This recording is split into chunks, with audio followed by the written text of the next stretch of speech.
인생에서 가장 위험한 사람이 누구일까요? 악당? 사기꾼? 범죄자? 아닙니다. 착해 보이는 나쁜 사람입니다. 악당은 멀리서도 보입니다. 얼굴에 다 써 있어서 본능적으로 경계하게 되고 자연스럽게 거리를 두게 되죠. 근데 착해 보이는 나쁜 사람은 다릅니다. 환하게 웃으며 다가와서 친절하게 말을 걸고 배려심 있는 모습으로 경계를 무너뜨립니다. 그렇게 가까워지고 나면 그때부터 진짜 모습이 드러나기 시작합니다. 2023년 겨울 한 회사에서 일이 벌어졌습니다. 신입사원이 들어왔는데 첫인상이 아주 좋았습니다. 얼굴이 밝았고 항상 미소를 띠고 있어서 복도를 지나갈 때마다 상쾌한 인상을 남겼죠. 아침마다 안녕하세요 하고 먼저 밝게 인사했고 엘리베이터에서 마주치면 문을 잡아주며 먼저 타세요 하고 양보했습니다. 동료들은 금세 그를 좋아하게 됐어요. 점심시간에 누군가 말했습니다. 저 신입 괜찮은데? 요즘 보기 드문 스타일이야. 다른 동료도 고개를 끄덕이며 맞장구 쳤죠. 그러게 성격도 좋고 예의도 바른 것 같아. 첫 주가 지나면서 그는 더욱 호감을 샀습니다. 커피를 사다 주기도 하고 야근하는 선배가 있으면 제가 도와드릴게요 하며 먼저 나섰어요. 회의 때는 적극적으로 의견을 내면서도 겸손한 태도를 잃지 않았습니다. 팀장이 다른 팀 리더들과 얘기하는 자리에서 칭찬했다고 하더군요. 우리 팀 신입 일도 잘하고 성격도 좋아서 정말 다행이야. 한 달이 지났습니다. 팀원 중 한 명이 뭔가 이상하다는 걸 눈치챘습니다. 처음엔 자신의 착각인 줄 알았어요. 그 신입이 유독 자기한테만 차갑게 느껴졌거든요. 다른 사람들 앞에서는 여전히 밝고 친절했는데 둘이서만 있을 때는 완전히 달라졌습니다. 말투도 달랐고 표정도 달랐어요. 이거 해주세요 하는 말이 명령처럼 들렸고 아직 안 끝났어요? 하는 물음엔 재촉하는 뉘앙스가 배어 있었습니다. 2달째 접어들면서 더 큰 문제가 드러났습니다. 팀 프로젝트가 실패했어요. 명백히 팀 전체의 책임이었는데 회의 자리에서 그 신입이 조용히 말을 꺼냈습니다. 사실 제가 지난주에 말씀드렸잖아요. 그렇게 진행하면 위험하다고요. 모두가 고개를 갸웃거렸습니다. 그런 말을 들은 기억이 없었거든요. 팀장이 눈살을 찌푸리며 물었습니다. 누구한테 말했다는 거야? A 대리님한테요. A 대리가 황당한 표정으로 반박했습니다. 난 그런 얘기 처음 듣는데. 신입은 미안하다는 듯 고개를 숙이면서도 자신의 주장을 굽히지 않았어요. 분명히 말씀드렸는데 제가 전달을 제대로 못한 것 같네요. 죄송합니다. 사과하는 척하면서 은근슬쩍 A 대리가 못 알아들은 것처럼 몰아가는 거였죠. 6개월째 드디어 진실이 드러났습니다. 한 동료가 우연히 그 신입이 다른 팀 사람들과 나누는 대화를 들었거든요. 우리 팀? 별로야. 다들 무능해서 내가 고생이야. 뒤에서는 그렇게 말하면서 팀원들 앞에서는 우리 팀 정말 좋아요 하고 있었던 겁니다. 1년이 지나서야 그는 회사를 떠났습니다. 근데 떠나고 나서 팀원들이 하나둘 털어놓기 시작했어요. 나도 그 사람한테 이상한 느낌 받았어. 나도 뒤에서 험담 들었어. 모두가 각자 당했으면서도 말을 못했던 겁니다. 왜? 그 사람이 겉으로는 너무 착해 보였으니까요. 바로 그겁니다. 착해 보이는 나쁜 사람의 무기는 그 착해 보이는 겉모습입니다. 피해자가 문제를 제기하면 오히려 피해자가 예민하거나 이상한 사람으로 보이게 만들죠. 여러분 주변에도 있지 않나요? 착해 보이는데 왜인지 만나면 피곤한 사람. 7가지 신호가 있습니다. 이 신호들을 알면 조기에 알아볼 수 있어요.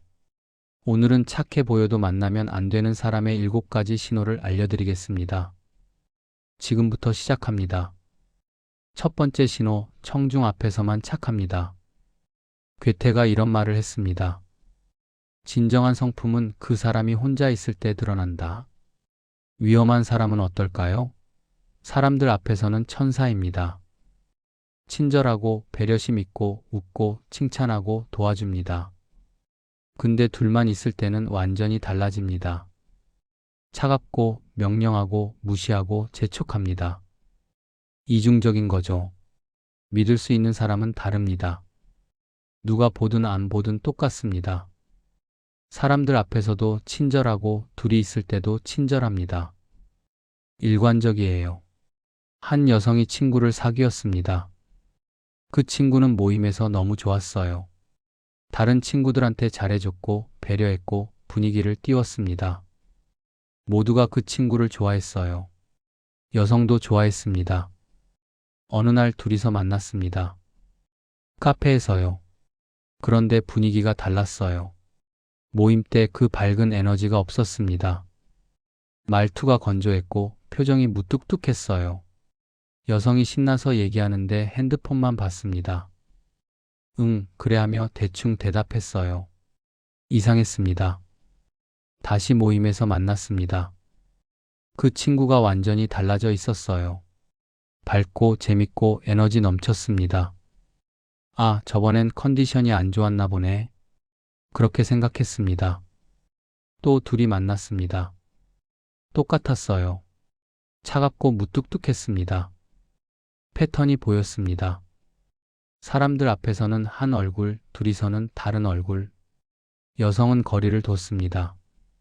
청중 앞에서만 착한지 보세요. 둘이 있을 때도 똑같나요? 다르다면 조심하세요. 그건 연기입니다. 두 번째 신호, 항상 피해자입니다. 엘리너 루즈벨트가 이런 말을 했습니다. 당신의 동의 없이는 누구도 당신을 열등하게 만들 수 없다. 조심해야 할 사람은 어떨까요? 항상 자기가 피해자입니다. 나만 힘들어 다들 나한테 그래 왜 나만 이런 일이 생겨 매번 피해자 코스프레를 합니다. 자기 책임은 인정 안 해요. 건강한 사람은 다릅니다. 힘든 일 생기면 해결합니다. 자기 책임도 인정해요. 피해자로 남지 않습니다. 한 직장인이 동료와 친해졌습니다.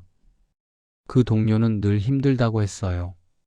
팀장이 나만 미워해, 동료들이 나를 따돌려, 회사가 나만 혹사시켜 매번 그랬습니다. 직장인은 위로했어요. 힘들겠다 너무하네 공감해줬습니다. 석 달이 지났습니다. 계속 똑같았어요. 매일 피해자였습니다. 직장인이 조언했습니다. 팀장한테 말해보는 게 어때? 싫어, 더 미워할 거야. 그럼 인사팀의 상담은? 소용없어, 다 팀장 편이야. 모든 해결책을 거부했습니다. 6개월이 지났습니다. 직장인이 깨달았어요. 이 사람은 해결하고 싶은 게 아니구나. 피해자로 남고 싶은 거구나. 위로받고 싶은 거구나. 거리를 뒀습니다. 항상 피해자인지 보세요. 해결하려 하나요? 아니면 계속 피해자로 남으려 하나요? 후자라면 조심하세요. 세 번째 신호, 착한 척하며 공격합니다. 윌리엄 셰익스피어가 이런 말을 했습니다. 마음이 약한 자의 미소는 위선이다. 위험한 사람의 특징이 있습니다. 겉으로는 착하게 말합니다. 근데 속은 공격입니다. 너를 위해서 하는 말인데 네가 잘 되길 바라서 그러는데 솔직하게 말해줄게 이렇게 시작하고는 상처 주는 말을 합니다. 진심으로 좋은 사람은 어떨까요? 조언할 때 부드럽습니다. 상처 안 주려고 조심해요. 정말 필요한 말만 합니다. 한 친구가 다이어트를 시작했습니다. A가 말했어요. 너 살 좀 빼야겠다. 솔직히 요즘 너무 쪘어. 너를 위해서 하는 말이야. 웃으며 말했지만 친구는 상처받았습니다. B는 달랐습니다. 다이어트 한다며? 응원할게. 필요한 거 있으면 언제든 말해. 격려했습니다. 비난 안 했어요.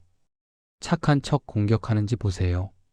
너를 위해서라고 하면서 상처 주나요? 그건 공격입니다. 네 번째 신호, 배려하는 척하며 침범합니다. 칼릴 지브란이 이런 말을 했습니다. 서로 사랑하되 사랑으로 속박하지 말라. 경계해야 할 사람은 어떨까요? 배려하는 척합니다. 근데 실은 경계를 무시합니다.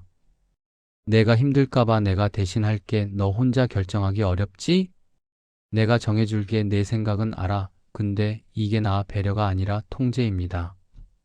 존중하는 사람은 다릅니다. 경계를 지킵니다. 도움 필요하면 말해. 내가 결정해. 내 선택을 존중해. 배려하되 침범 안 합니다. 한 커플이 있었습니다. 남자친구가 배려심이 많았어요. 근데 이상했습니다. 여자가 결정할 틈을 안 줬어요. 오늘 뭐 먹을까? 내가 예약해놨어. 여기 가자. 주말에 뭐 할까? 내가 계획 다 짰어. 처음엔 좋았습니다. 배려받는 것 같았어요. 근데 나중엔 답답했습니다. 내 의견은 중요하지 않은가? 결국 헤어졌습니다. 배려하는 척 침범하는지 보세요. 당신 의견을 묻나요? 아니면 일방적으로 정하나요? 5번째 신호, 선택적으로 기억합니다. 조지 오웰이 이런 말을 했습니다. 과거를 지배하는 자가 미래를 지배한다. 위험한 사람의 패턴이 있습니다. 기억이 선택적입니다. 자기에게 유리한 것만 기억합니다. 내가 그랬잖아, 내가 말했잖아, 내가 도와줬잖아, 자기가 잘한 것만 기억해요. 잘못한 건 기억 안 합니다. 정직한 사람은 다릅니다. 공평하게 기억합니다. 잘한 것도 잘못한 것도 인정합니다. 한 동료가 있었습니다. 회의 때마다 그랬어요.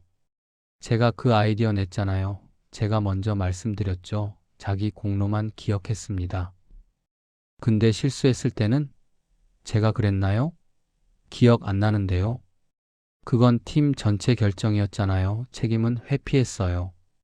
선택적 기억인지 보세요. 유리한 것만 기억하고 불리한 건 있나요? 조심하세요. 6번째 신호, 칭찬으로 조종합니다.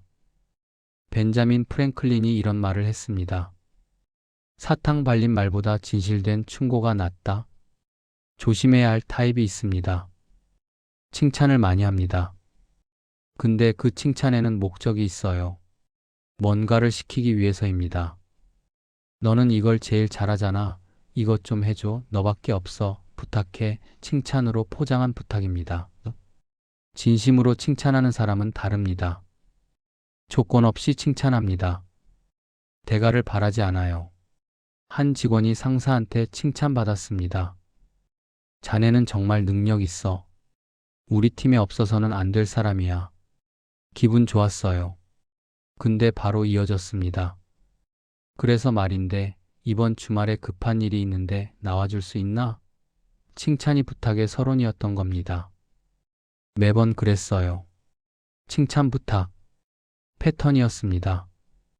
칭찬 뒤에 부탁이 오는지 보세요. 칭찬이 조종수단이라면 조심하세요. 7번째 신호, 잘못을 인정하지 않습니다. 공자가 이런 말을 했습니다. 잘못을 고치지 않는 것, 이것이 진정한 잘못이다. 위험한 사람의 마지막 신호입니다. 절대 잘못을 인정하지 않습니다. 변명하고 남 탓하고 상황 탓합니다. 내가 한 게 아니야, 내 잘못이 아니야, 어쩔 수 없었어, 책임을 지지 않습니다. 성숙한 사람은 다릅니다. 잘못하면 인정합니다. 내 잘못이야, 미안해, 다음엔 안 그럴게, 책임집니다. 한 친구가 약속을 어겼습니다. A는 변명했어요. 차가 막혀서 급한 일이 생겨서 내가 시간을 애매하게 정해서 자기 잘못이 아니라고 했습니다. 매번 그랬어요. B는 달랐습니다. 미안해, 내가 늦었어. 내 잘못이야. 다음엔 일찍 나올게. 인정하고 사과했습니다. 잘못을 인정하지 않는지 보세요. 항상 변명하고 남 탓하나요? 위험합니다. 정리할게요.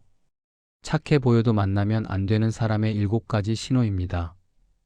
첫째, 청중 앞에서만 착하다. 둘이 있을 때는 다르다. 둘째, 항상 피해자다. 해결하지 않고 피해자로 남는다. 셋째, 착한 척하며 공격한다. 너를 위해서라며 상처 준다. 넷째, 배려하는 척하며 침범한다. 경계를 무시한다. 5째, 선택적으로 기억한다. 유리한 것만 기억한다. 6째, 칭찬으로 조종한다. 칭찬 뒤에 부탁이 온다. 7째, 잘못을 인정하지 않는다. 변명하고 남 탓한다. 도입부 회사 기억하세요? 착해 보이는 신입. 모두가 좋아했습니다. 근데 1년 후 진실이 드러났어요. 이중적이고 피해자 코스프레하고 은근히 공격하고 경계 침범하고 선택적 기억하고 칭찬으로 조종하고 잘못 인정 안 했습니다. 7가지 신호가 다 있었어요. 만약 팀원들이 7가지를 알았다면 첫 달에 알았을 겁니다. 1년을 낭비하지 않았을 거예요. 당신도 할 수 있어요.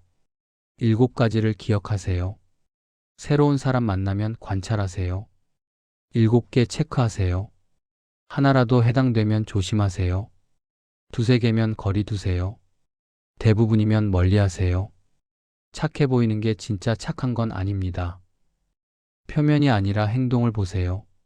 말이 아니라 패턴을 보세요. 일관성을 보세요.